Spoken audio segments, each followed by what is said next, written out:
दोस्तों, आप लोगों को अपनी काव्य रचना और शब्दों के माध्यम से इस कलिकाल से द्वापर युग में ले चलते हैं।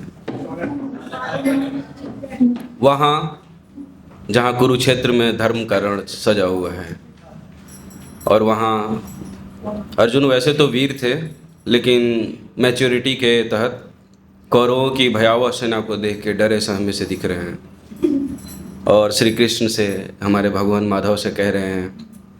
यह एक महज श्री कृष्ण और अर्जुन संवाद है। कैसे हमारे श्री कृष्ण अर्जुन को मोटिवेट कर रहे हैं, बस यही है। तो अर्जुन कहते हैं कि हे माधव, क्या रण जरूरी है? क्या युद्ध जरूरी है? थोड़े से जमीन के लिए, थोड़े से राज्य के लिए छोड़ देते हैं हम ये सब। भगवान पड़ गए असमंजस में। वो लगे सोचने कि भाई इस पगले को तो ये जमीन की लड़ाई लग रही है, राज्यों की लड़ाई लग रही है, ये तो धर्म युद्ध है।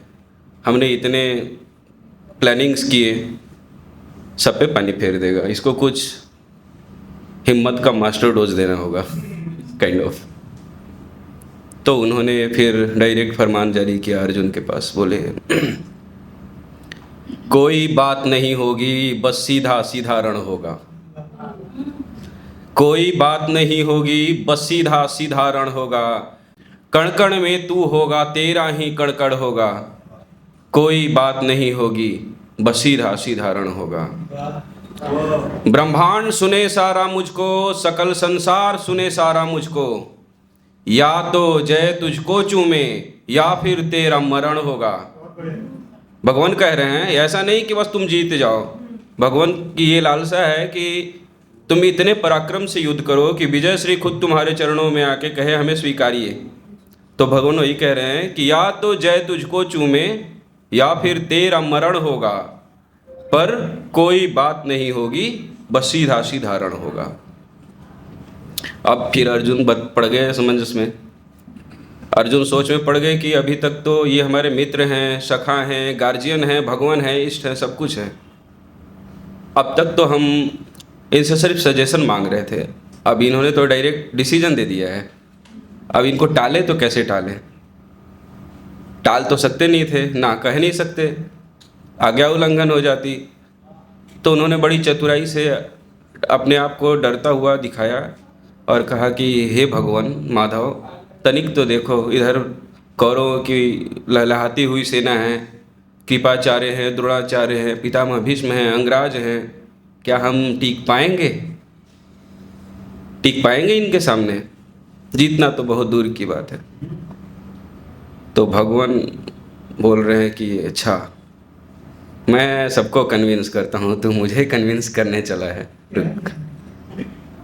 फिर भगवान कहते हैं, हे पार्थ, रण में दुर्गा हो, चंडी हो, काली हो, मृत्यु का तांडव करती हुई भयपान कराने वाली हो, तनी भ्रिकुटी, हाथों में खंजर, नेत्रों में रक्त सी लाली हो, सामने महारथी सारे हों, स्वयं यमराज पधारे हों। हे तात नहीं फिर भी डरना, पक्तनिक नहीं पीछे करना। हे तात नहीं फिर भी डरना, पक्तनिक नहीं पीछे करना। क्या रावण को डरते देखा है? रावण को पता था कि स्वयं भगवान से लड़ रहे हैं, समूल नाश हो जाएगी। तो यही कह रहे हैं भगवान कि क्या रावण को डरते देखा है, रण पीछे हटते देखा है? और सुन कि रण रण का कण कण कह रहा, रण रण का कण कण बोल रहा, हे पार्थ सुनो, हे पार्थ सुनो, इस महासमर के महायज्ञ में महावीर सा मार्ग चुनो। पीढ़ियां तुमको कोसेंगी, न्याय तुमको दूसेगा, इतिहास के कालखंड में कौन भला तुम्हें पूछेगा। कायरता सूचक नहीं वीरों की, धनंजय सा रणधीरों की। तो वीरों की किंचित भाषा बन, शौर्य की परिभाषा बन, धीर वीर परिचायक बन, इस धर्म युद्ध का नायक बन। रे पगले,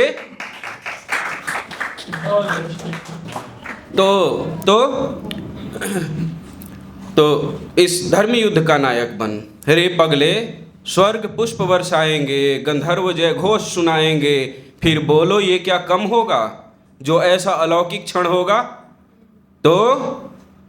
तो कोई बात नहीं होगी, बस सीधा सीधा रण होगा। नमस्कार, धन्यवाद।